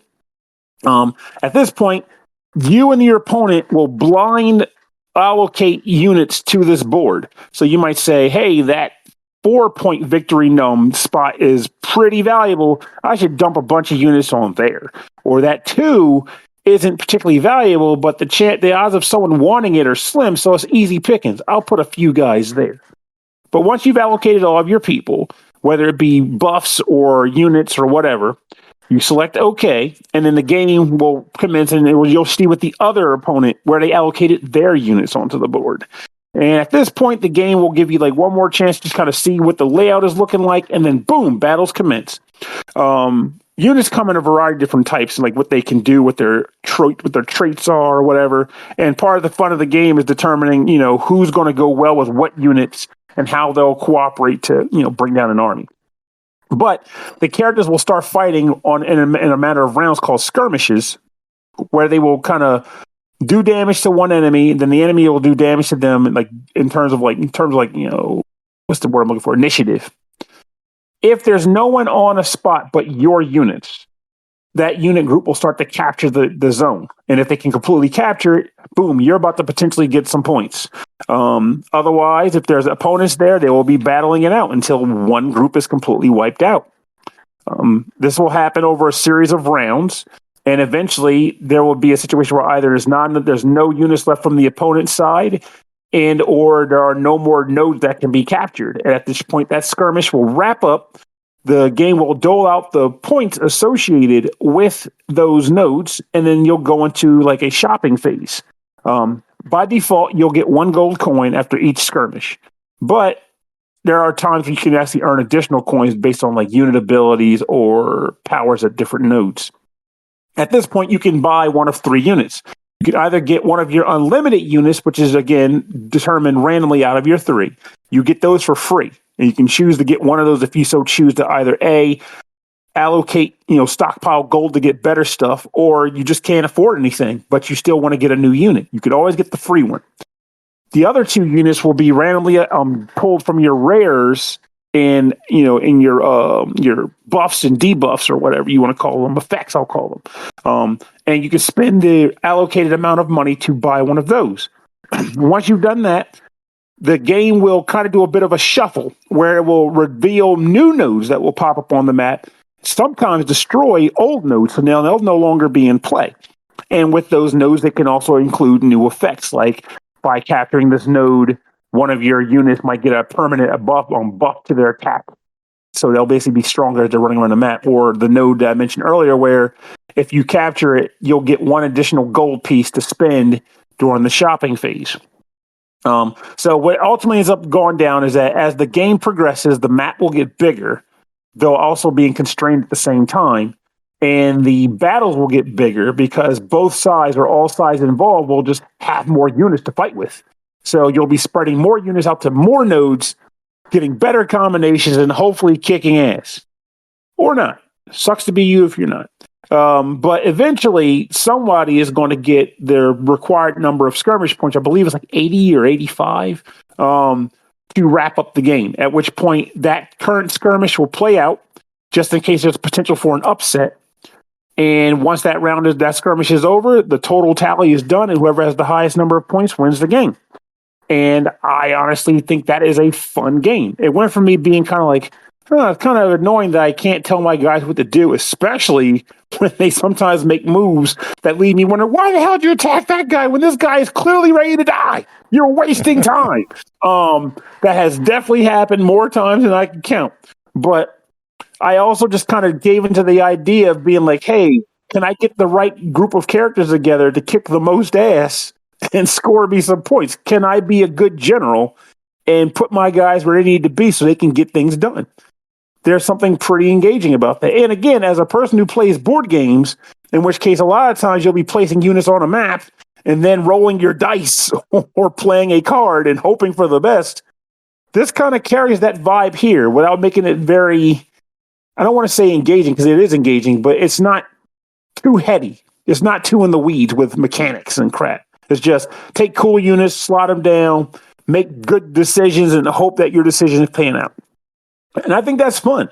I think it's a lot of fun. And it went from being a game that I was kind of unsure I'd be interested in or unconvinced I'd like to being like, hey, I would totally like to play this with my friends if I could get people to play it with me. This is a cool game. So nice. And the fact that Richard Garfield did it, yeah, he is. Yeah. Well, clocks in at $14.99. What are your thoughts on Vanguard Exiles? Me and a broken record, I'd buy this too. Cool. Sounds good. Moving on. Penny Larceny Gig Economy Supervillain. Developed and published by Fiction Factory Games. Released August 2023 on Steam for $11.99. Comic book adventure of freelance supervillainy, petting cats, and destroying capitalism, in which your choices determine success in a series of daring heists and capers. Aki, tell us about your time with Penny Larceny. Okay, in this, you play as a young woman named Penny Larceny. Yes, that's her real name. Her parents hated her. She is a master thief. It is the family trade. And she is working in a world where there are masks, which are criminals, and capers, who are superheroes. And then the normal people that no one gives a shit about.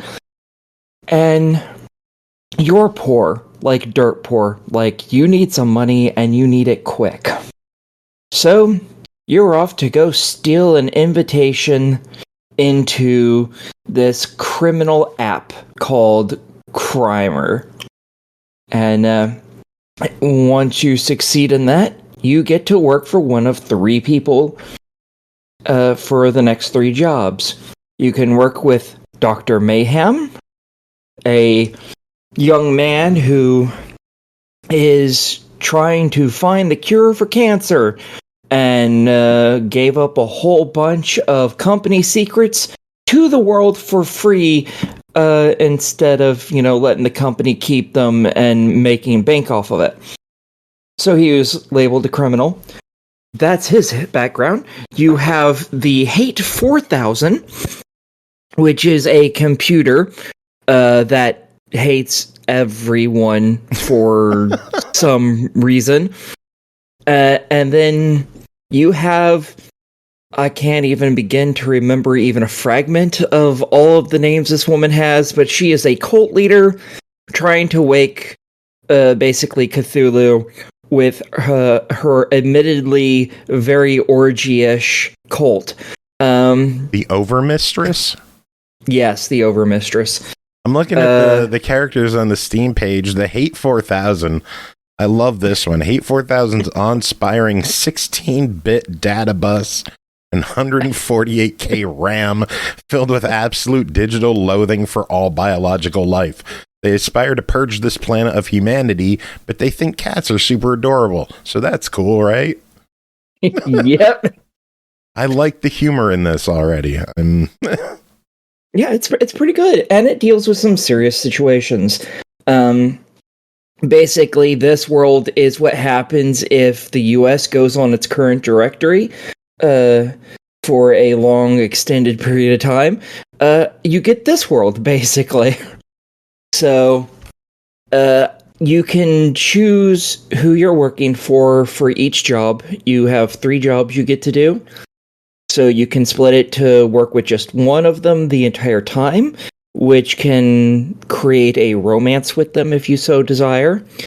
Or you can split it to where you're even going each one of them one job. The more jobs you do with one individual, the more likely you are to get a stable job out of it. And since you need money, well, so yeah, I did my first playthrough with the Dr. Mayhem, because he just seemed like an upstanding dude. So fuck it, why not? And once you choose who you're doing a job for, you also get to choose what job you do. There's a list of 9 total jobs, and that's all the jobs you can do in all of your runs. However, you don't get access to all of them, because some of them are only able to be done as the last job. Some of them are requested by the other 2 people, but not by the person you're partying with right now. So there is replayability because of that. There's 4 endings that you can get with the game. 3 of them are for each one of the individuals, where you basically go just that path the entire time. And then there's the penny path, where you choose to go each one of them once. I believe, I'm not 100% sure if that's how you activate it, but I think that's how you activate it. And yeah, you get to interact with some heroes depending on which one of the crimes you do. And all of them are, you go in, you case a joint, you can only spend so much time there doing stuff, so you have to figure out what sounds like they're the best option to go look at to find important information, so that you can come back later on and actually successfully break in. There is an award for getting 5 stars, which is supposedly money. You don't really interact with any of that stuff, so it doesn't really matter. There's also one if you fuck absolutely everything up and somehow get out with 0 stars. There's also an achievement for doing that. I do not have that one yet. I haven't been able to figure out how to get a 0. I've only succeeded at 5 stars every time. Oh, look at you. I only get 5 stars. Yeah, it's not particularly hard to do. So yeah, when you interact with the heroes, you get to try and even turn them, not necessarily to your side, but get them to turn a blind eye, because a lot of them are very much like, oh, what's this TV show? Really famous TV show, big bad Superman version guy. What the fuck's the name of it? Come on, Joe, you gotta know what this is. Superman guy? That doesn't help. There's like 2, Invincible, and there's The Boys. The Boys. All the heroes in this are basically from The Boys. They're not necessarily as evil, but it is all about popularity and stuff. So none of them, they're all heroes because it gets them advertisements, basically. And that's how they pay their bills and shit. So none of them are particularly like the most... They're not real Supermen. Let's go that way. They're really not. So you can very easily get them to turn a blind eye to things if you know how to talk to them. For instance, one of the missions I went on, I was there to rob a bank, and I was supposed to do it stealthily. And that didn't happen because someone else came and tried to rob the bank, but was a complete fucking novice. Turns out it's a 16-year-old kid, and they're in a shitty state, and they're trans, and that's not okay in their state. So they want to get the fuck out instead of being, stuck with their very cruel, mean parents. So the hero comes in to stop this bank robbery, and you can convince them to help you to get this kid the fuck out of there, because that is the right thing to do instead of what they should be doing, which is handing over this kid, because they're not an adult, back to their parents. So It's very interesting. It talks on a whole bunch of subjects that can be very touchy, and it does it in a very good way, in my opinion, because it is very pro all of the things you want people to be pro. So yeah, I thoroughly enjoyed my time with this, and if you go the romance path, it's actually really adorable because she tries to be suave and she's not. She comes off as this adorable dork, and I love it. Well, let's talk price on this one. It is $11.99. It is on Steam. Give us your thoughts on Penny Larceny. I am 100% for this. I think even if you're not particularly into visual novels, I think you'll be able to get into this just because of how just obscenely cute and kind-hearted and good it is. Very cool. I was looking up to see kind of why we got this one, when we got this one, and I believe they are looking to promote their newest game, The Shadow over Cyberspace, which launched on Steam January 10th. Maybe we could give that one a look because that is a free game. Oh, okay. Yes. It is free. Yes, free, just free. Not a free prologue, not free to play, no battle pass, no microtransactions. It's just free thanks to the support of our community. The only currency you'll need to spend is your own sanity. Nice. They're also the people who were behind Arcade Spirits, which yes, they are. I loved those games. Those were fantastic games. So that should tell you all you need to know between those games, because I've reviewed those. Someone else has reviewed the second one. I think it was Bree. Everyone's loved their games. So, yeah. Well, there you go. What do you say? You want to check out Shadow over Cyberspace? Fuck it. Why not? Cool. We'll check that out next week then. Next game to talk about, Rogue Conflict, developed and published by Frans Wikman, released March 6th on Steam for $14.99. Rogue Conflict is a turn-based strategy roguelike, combining tactical war game combat with procedural roguelike features. Rogue Conflict is an approachable entry for war gamers and roguelike enthusiasts alike. Pernell, tell us about your time with Rogue Conflict. So, Rogue Conflict is a game that can best be described as, I guess, actually, it's not 100% all of it, but advanced wars, but different, and with, like you said, randomly generated maps. And I say that in a good way. It's not derogatory in any means. It's just a good starting point to getting an idea what this game is like. So, what it basically boils down to is you start the game, you choose to do like a campaign of sorts.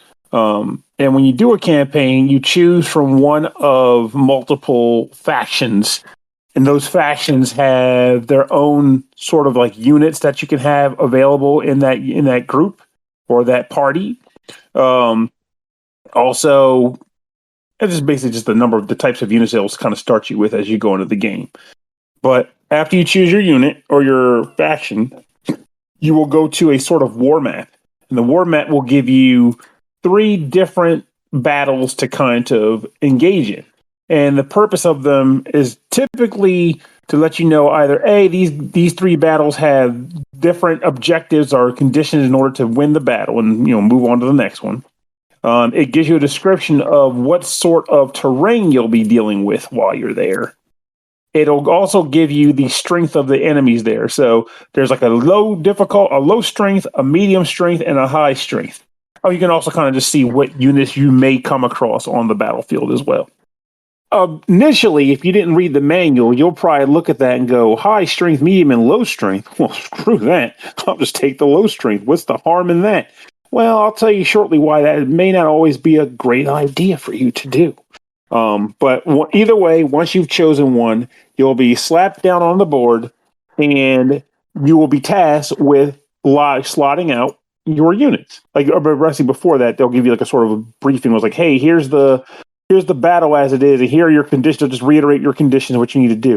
It could be something like taking out a bunch of different units, or it might be something like, capture some points or get to a location on the end of the map. In numbers, there are a different variety of different objectives, and there's occasionally secondary objectives too, which you can fulfill for added bonuses at the end of the level.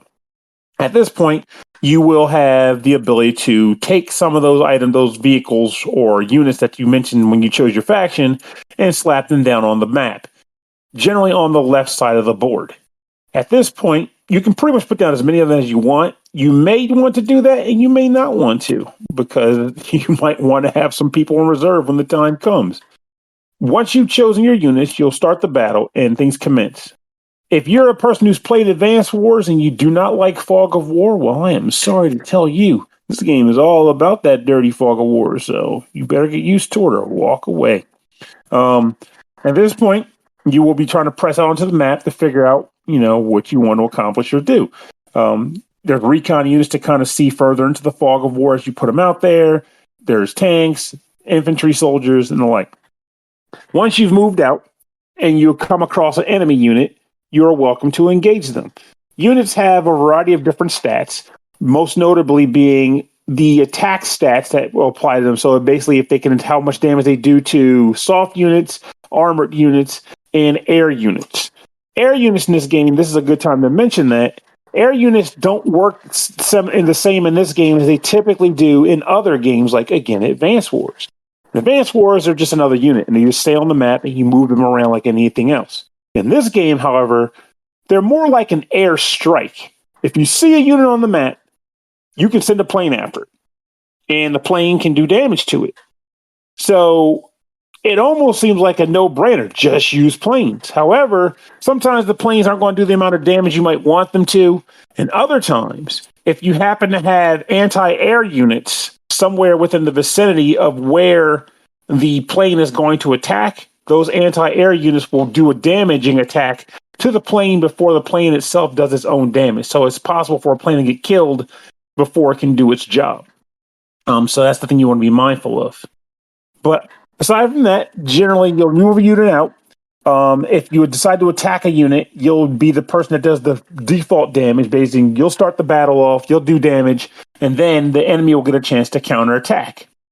In a normal game, a typical game like this, that would be usually the gist until one of the units dies, because that's just how it works. So, stronger units or healthier units would have more power, and once the unit dies, it's over. However, this game decided to add a particular component that, for the record, kicks the ever-loving snot out of me and makes this game pretty tough, at least for someone like me who wants to push forward all the damn time. I don't think it's just you. I'm looking at the Steam reviews, and everyone is saying this game is really fucking hard.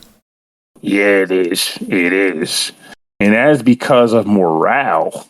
So with morale, it's an additional component to managing your unit in addition to just the actual health of the unit. As they take damage and they move around the board, their morale drops. Basically, you're being overworked and being freaked out by opposition attacking them all the freaking time. They're getting shell-shocked, as it were. And you can't really heal it with a resource. You have to heal morale over time by letting the units rest on the map by not letting them do anything for an entire turn. Which, admittedly, at least it does affect the opponents too, so there is that.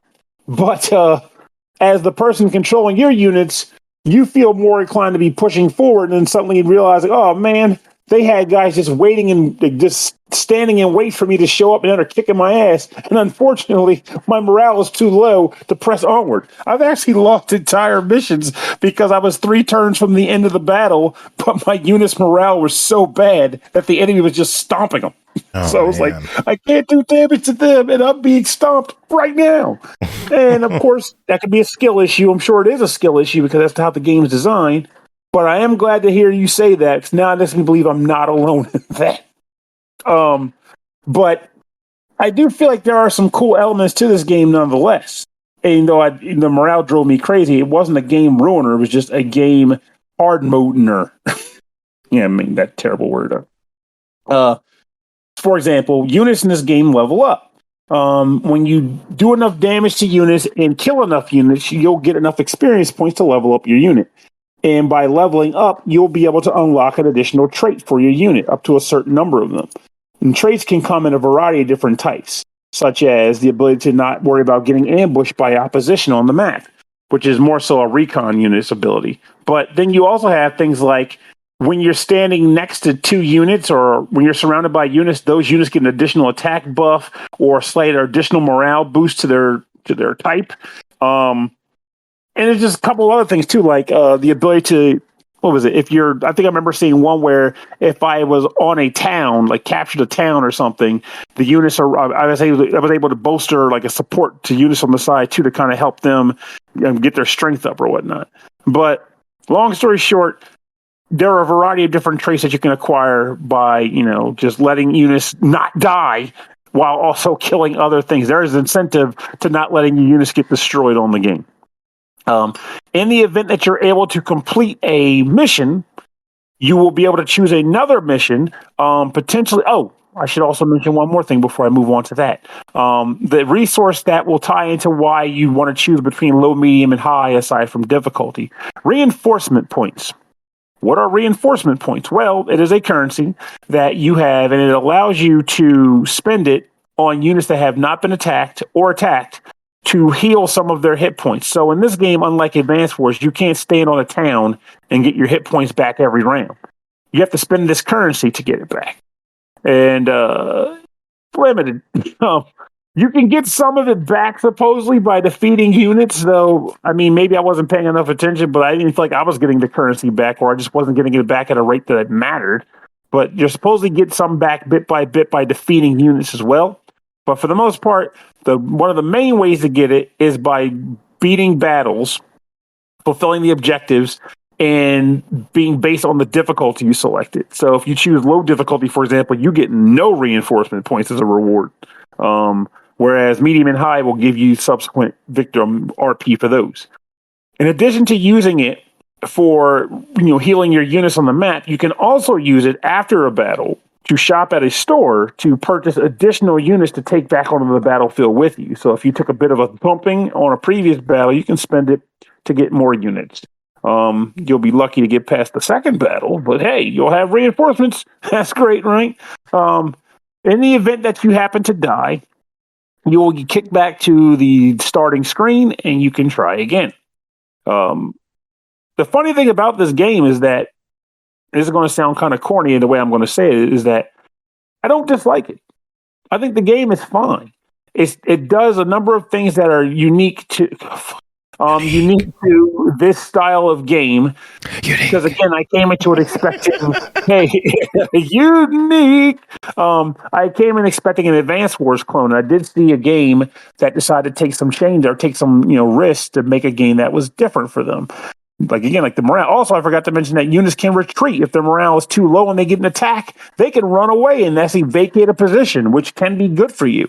Especially if you want to take on a town and get the defense benefits of a village, a captured village, or a mountainous terrain or something like that.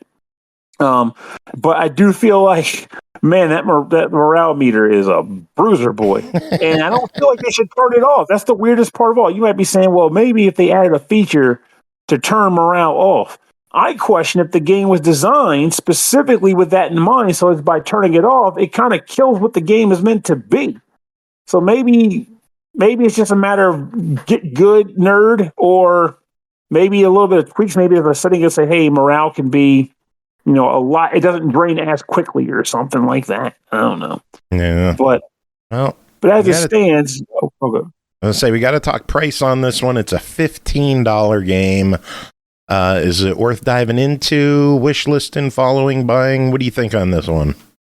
Even with what I said, I do think it's a worthy try, because even though I was saying I got my ass kicked by the morale meter, and as you said, a lot of reviewers got their asses kicked by the morale meter. I'm sure there is a person out there or persons that will go, this sounds like something I want to try. This could be the shakeup that I want in this style of game. And that can in turn become their new fan favorite. Because again, the game by design is not bad by any means. It's a good game. It's just very difficult. Yeah. All right. Well, we got one last game to talk about tonight. That is called Into Death and Beyond. Developed and published by Dolores Entertainment, released March 7th on PC for $9.99, hitting Series X and S and PS5 March 14th.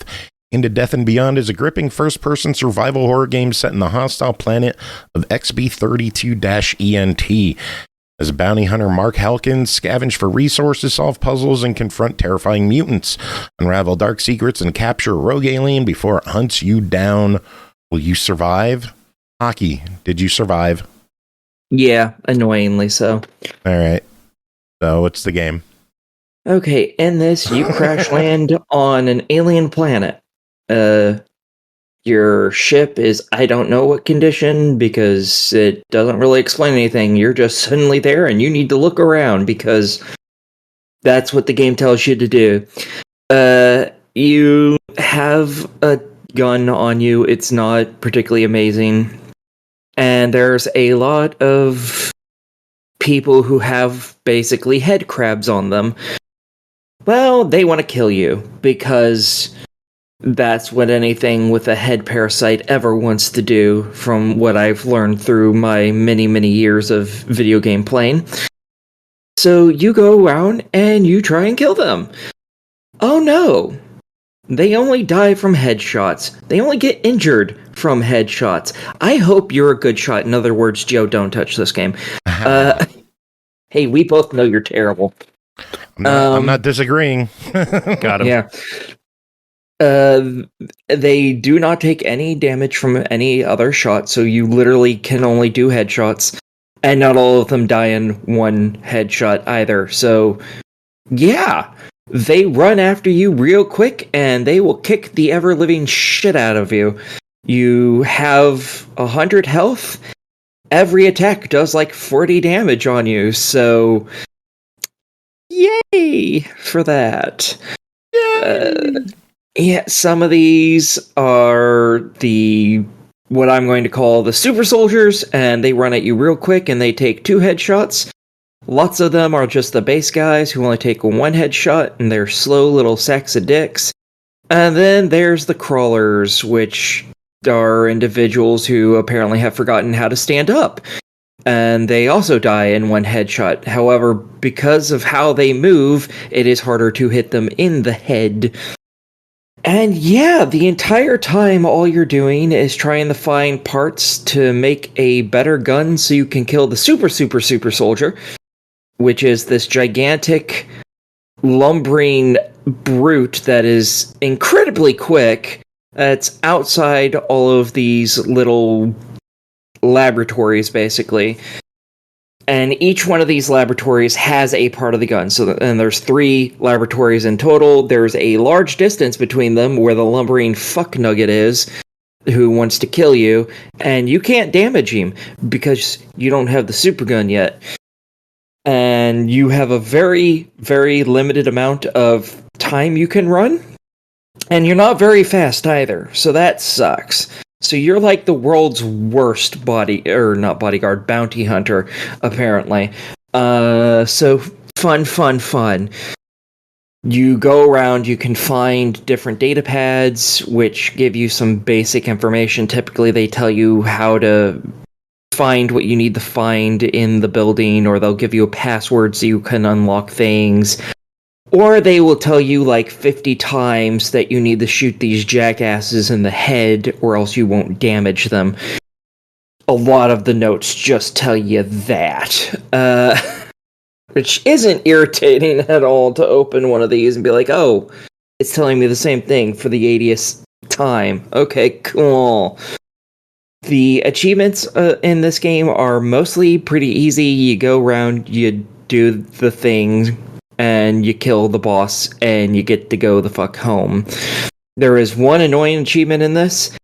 When you're going between the different facilities, when the giant thing is hunting you, and it's faster than you, and can run forever, and you can't, there's 18 data pads apparently out there that you have to read all of them for an achievement, and I failed that my first playthrough, so yay. GG. Yeah, I know. It's misery-inducing. Yeah, otherwise, it's a very simple game. Oh, wait, I have a button for your misery. Oh, fuck. Hold on, let me get to it. Yeah. So, that's the one I was expecting. Boom. So, basically, you go into each one of these areas, you go through a certain amount of it, and then all the zombies wake up, and you have to fight your way through the rest of it. Typically, then you have to do something else in the building, and then fight your way back out completely, leave the building, and get to the next building. That is basically the entirety of this game. It's just doing that on repeat. Occasionally, you have to put in some codes, and you actually have to put in the codes, and that is kind of a pain in the butt, because instead of how some games where you click on the number pad and it zooms you in and you can just click on whatever button. No, this is one of the ones where it's like, yes, you have to move the cursor to where it's over this button, push it, move it to where it's over that button, push it, all while zoomed out, and it's an irritation. Yeah, that's the game in a nutshell. Irritation and shooting things in the face to alleviate said irritation. It's always fun to shoot things in the face. What can I say? Yeah. Well, it's a $10 game. What do you think? It's okay, I guess. If you can get this on like a 50% off sale or something, I would say fuck it, why not? As a $10 game, I'm just not sure who's really going to be like jumping for joy over this game. It's a very mediocre game. It's nothing impressive. So I would say on a sale, it's easily a fuck it, why not? At full price, I think it's a pass just because it's very bland. All right, that's fair. What else can you say, really, right? I mean, yeah. I have to replay it. So that's what I have to say about that, and we can hear the excitement in my voice about saying that. True. I'm excited. Oh, I'm glad you're excited for my misery. Thank you very much. You're welcome. We love your misery. There. If it wasn't mine, I'd love it too. Your sadness and your misery. Misery loves company. Aki is misery. He's company. Oh, yeah. 3 is company. All right, that is it for this episode. We made it through. Big thanks to the Phat Games crew for coming on, chatting with us. Check out Kids of Karendow. It is on Steam, and they are Phat Games. Fat! Music this episode. Since we have our SML Blue Brothers together, we're going to play B-Jam Blues from Gitaroo Man. Let's go. Cool. Gitaroo Man. Yeah. And then everyone can see the Blue Brothers image I made for the episode. I love it. Oh, that's what I do during long reviews. Does anyone have any final words to end the show? Fuck nuts and butt sluts. Go play Gitaroo Man. That is good advice. I was going to say thanks to all the games and developers, but, Bowachunga dudes, let's go. Bowachunga. Yeah, man. I'm learning. It's like Cowabunga, but I don't get, don't get sued. copyright. I don't get sued, right? You don't get sued by the turtles. Bowachunga, baby, let's go. Everybody, there's a new king in town. Get ready. Mojo, Mojo, Mojo King, baby!